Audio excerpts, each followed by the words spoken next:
This single steel gate weighs more than the Eiffel Tower, standing between 9 million people and the North Sea. Engineers say it is only the first layer of a defense designed to outlast a 5-meter sea rise. Picture the skyline of Rotterdam from above: glass towers, shipping cranes, and the river threading through everything below.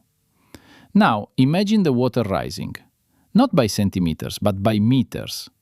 Whole streets gone, whole districts erased. Across most of the world, that would end the conversation. In the Netherlands, it is only the beginning. Here, in the country holding the lowest land in Europe, engineers have drawn an unyielding line in the water. Amsterdam will still stand. Rotterdam will still ship. The Hague will still govern, no matter the sea. Even if the sea climbs 5 meters above today's mark.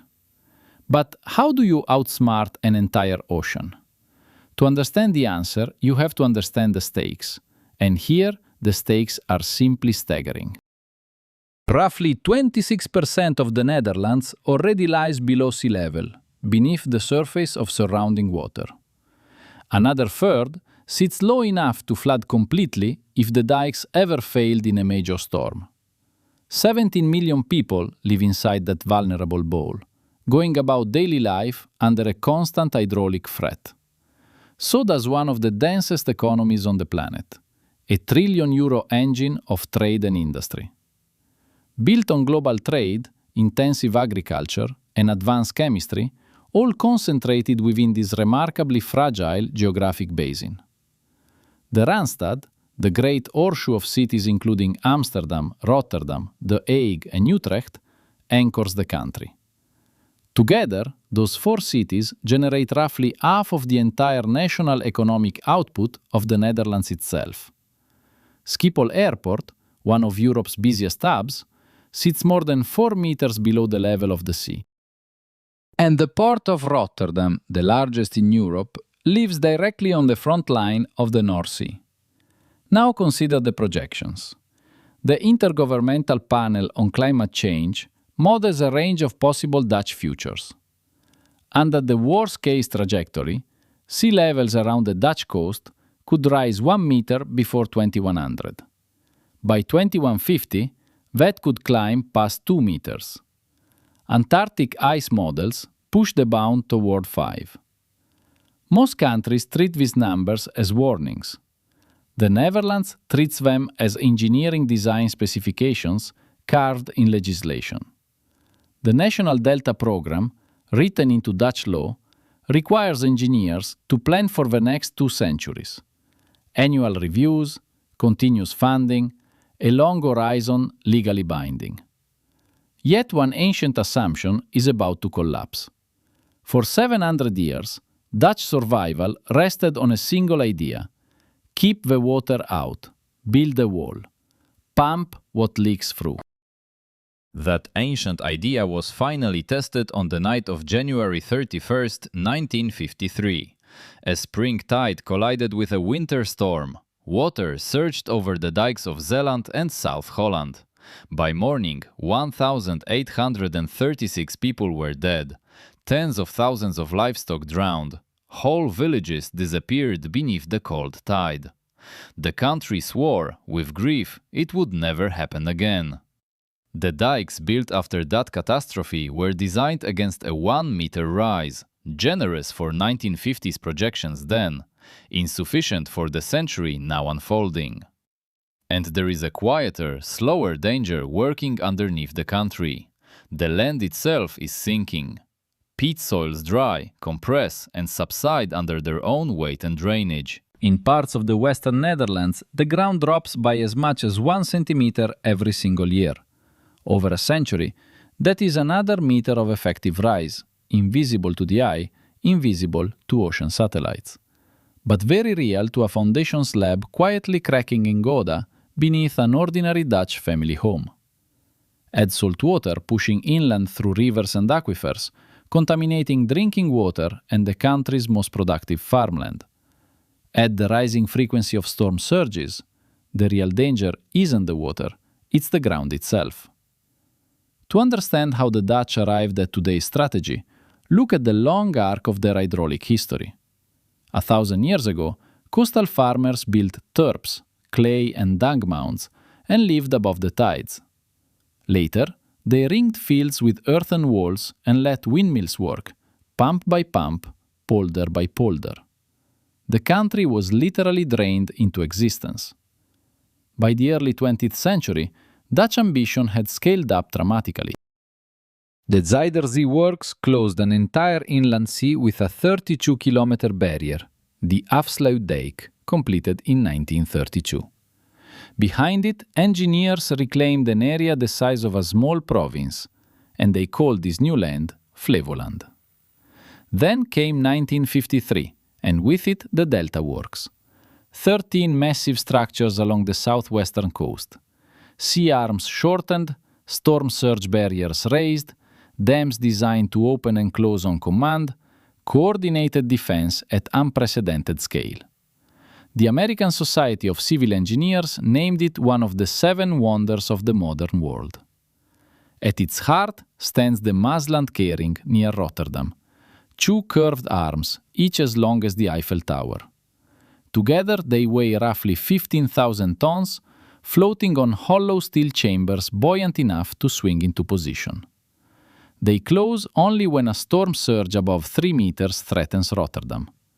Computers, not politicians, make the call. The philosophy was clear, almost militant. Hold the line, keep the water out, defend every meter of reclaimed land. But here's the thing. That century-old philosophy is now being quietly abandoned by the very nation that built it. Around the year 2000, Dutch engineers admitted a difficult truth. You cannot wall out a rising ocean forever. Walls grow taller, foundations sink, pumps consume more electricity, costs spiral. Eventually, you are not building a country anymore. You are building a fortress that nobody wants to live in. So the doctrine had to change completely. The program is called Room for the River, and on paper, it sounds almost heretical to traditional engineers. Instead of forcing rivers into ever narrower channels, engineers gave them space. They lowered floodplains and moved dikes inland. They built bypass channels along the Rhine, the Waal, the Eisel and the Meuse, 34 locations in total. The rivers were allowed to spread, to slow, to spill into designated meadows. Some farms were bought out, some villages were elevated. Strategic flooding quietly replaced total exclusion as the new Dutch philosophy of water. At the coast, a sister philosophy emerged, called building with nature. Rather than fight waves with concrete, Dutch engineers asked the sea itself to do the work. The clearest example sits south of The Hague. It is called the zandmotor, the sand motor. In 2011, dredgers began an extraordinary operation. They piled 21.5 million cubic meters of sand into a single artificial peninsula offshore. The shape was a hook, almost a comma against the coast. Then the engineers simply walked away. Currents picked up the sand. Winds picked up the sand. Over years, the peninsula has been redistributed. Spread along 20 kilometers of shoreline, fattening beaches, raising dunes, feeding the ridge that protects half the country. One placement, 20 years of free coastal defense. Dunes become living, self-repairing barriers against the rising North Sea. And yet, against all odds, even this elegant solution is not enough for 5 meters of sea level rise. 5 meters is a different kind of number. It submerges the ground floor of nearly every coastal Dutch building.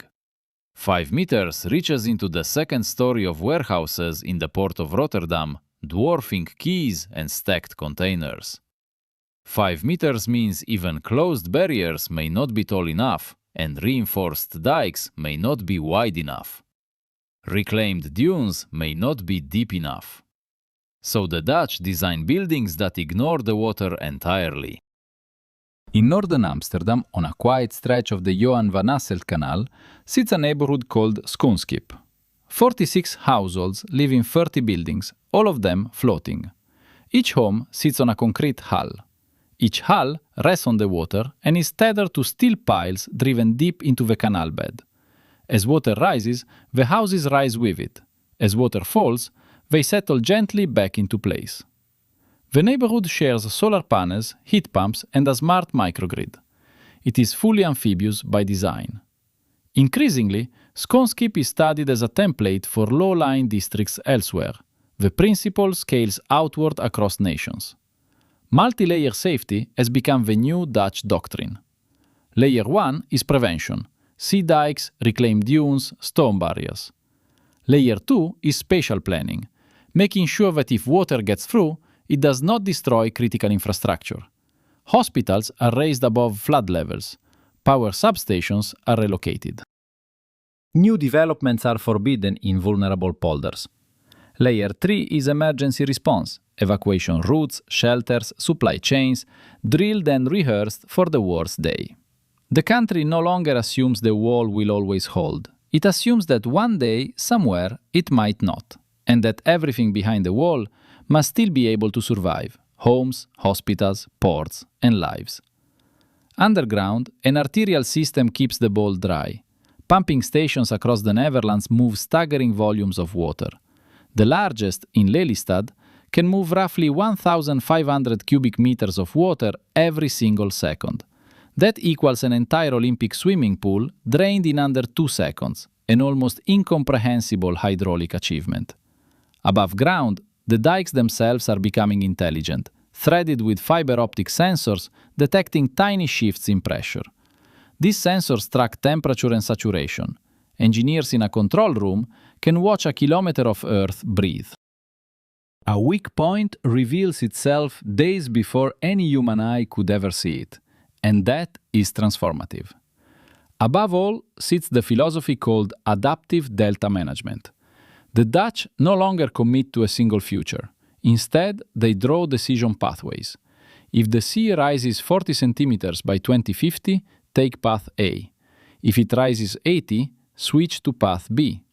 If it accelerates beyond that, pivot to path C. Every 5 years, the entire program is reviewed.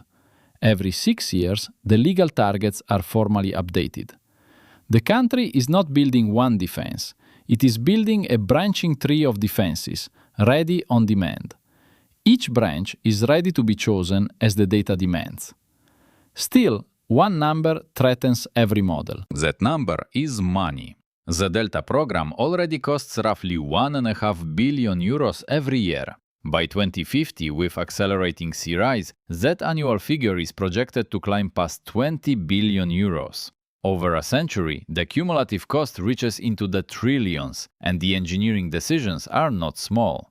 Take the Maeslantkering. The structure defining the Rotterdam skyline was designed for a sea level that no longer exists. By 2070, it will likely be too short, too slow, and too narrow for incoming surges. A debate has opened: reinforce the existing structure or replace it with something much larger built further downstream, or relocate the entire protective line further out into the wide river mouth where the North Sea waits. And then there is the boldest proposal of all: a handful of engineers sketching the Northern European enclosure dam. 2 great barriers across the North Sea, one stretching 475 kilometers from Scotland to Norway. Another seals the English Channel between France and England, turning the enclosed water slowly into a lake. Tides would die behind the barrier. 25 million Europeans protected from the open ocean. 500 billion euros. The political complexity is incomprehensible. Environmental consequences would be enormous, possibly catastrophic. Most Dutch planners do not endorse it. They publish it as a warning. Act earlier and smarter, or this is what acting later truly looks like.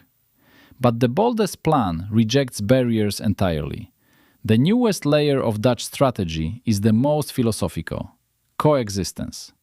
Cities are being redesigned not as fortresses but as sponges. In Rotterdam, Benthemplein district hosts a water square. On dry days, it serves as a public space: basketball courts, skate ramps, terraced benches, open seating. On stormy days, the square fills with rainwater. becoming a temporary reservoir holding nearly 2 million liters. Multiply that across hundreds of squares, parks, and rooftops, and a city begins to behave like a wetland. It absorbs, it releases. It does not fight. And the city quietly survives against the rising sea. Outside the cities, the strategy turns more radical. For the first time, Dutch planners are openly discussing managed retreat. Not from the great urban centers, never from Amsterdam, never from Rotterdam, but from the lowest, least productive polders. Land costing more to defend than it produces. These fields may be slowly returned to the rivers and the sea. Salt-tolerant crops are trialed where freshwater farming fails. New strains of potato, barley, and cabbage grow in brackish soil. Freshwater buffers are being built in the IJsselmeer and the Markermeer to safeguard drinking water during long, dry summers. Survival is being redefined. It is no longer victory over the sea, it is coexistence with it. The Dutch aren't fighting the sea anymore, they are rewriting it. And that rewrite is becoming an export. Dutch engineers have become, quietly, the most sought-after coastal consultants on Earth, advising governments across every continent. After Hurricane Katrina, they advised New Orleans on its new storm surge barriers redesigned to withstand catastrophic flooding. In Jakarta, sinking faster than almost any megacity, Dutch teams helped design the giant sea wall across the bay. In Venice, they consulted on the Meuse floodgates. In New York, after Sandy, they shaped resilient shoreline design. In Bangladesh, Vietnam, the Philippines, Mozambique, Dutch firms run feasibility studies, build pilot projects, and train local engineers. There is a question the Dutch refuse to answer aloud. What happens to climate refugees of the coming century? Global estimates suggest hundreds of millions may be displaced by rising seas. The Netherlands has chosen one path: retention. Keep its people in place, its land productive, its coast intact. Most of the world won't have that option. The Dutch blueprint is a blueprint for staying. The question is whether other deltas can afford to copy it. The Nile, the Ganges, the Mekong, the Mississippi. Vast deltas where billions live in rising water's path. By 2100, the Dutch system will be tested at scale. Sea levels could rise nearly a full meter. The plan has waypoints: 2030 for first upgrades, 2050 for the second wave, 2100 for completion. 2150 marks the long horizon. It is the longest peacetime engineering project anywhere on Earth today. And it raises an uncomfortable question. Can a democracy truly plan 200 years ahead across many generations? Can elections, lobbies, budgets, and shifting governments commit to a single coherent strategy across 6 or 7 full generations? The Dutch answer is institutional. The Delta program runs under a commissioner, a role created by law in 2012. That commissioner reports to Parliament, but operates with rare independence.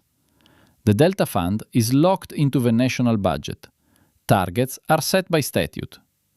The system was designed not just to outlast storms, but to outlast politics itself. Whether that holds in 50 years, nobody can say. But the blueprint is already leaving Dutch borders behind.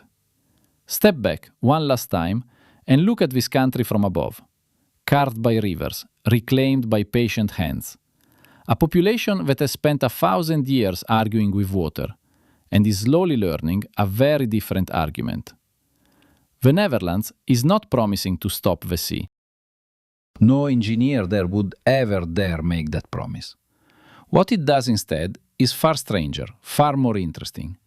It treats the sea as a permanent neighbor, building cities that can flood without dying, houses that can float without sinking, coastlines that quietly repair themselves, rivers that spill without breaking, districts reclaimed by water, and then, deliberately, given back to it again. A 5-meter sea rise in the worst projections may not arrive this century. It may arrive in the next. It may, with luck, never arrive at all. And yet, the Dutch are building as if it certainly will. Planning as if it must. Engineering as if there is, quite simply, no other option left to consider.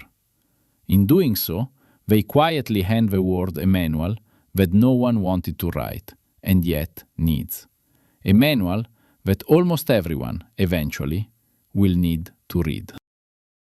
The Dutch are simply the first to draft it. If the scale of these engineering decisions drew you in, this channel holds more films about humanity rewriting nature. The next film explores how a sinking megacity races to build its own answer to the rising sea. What happens when the Dutch blueprint meets a very different coast?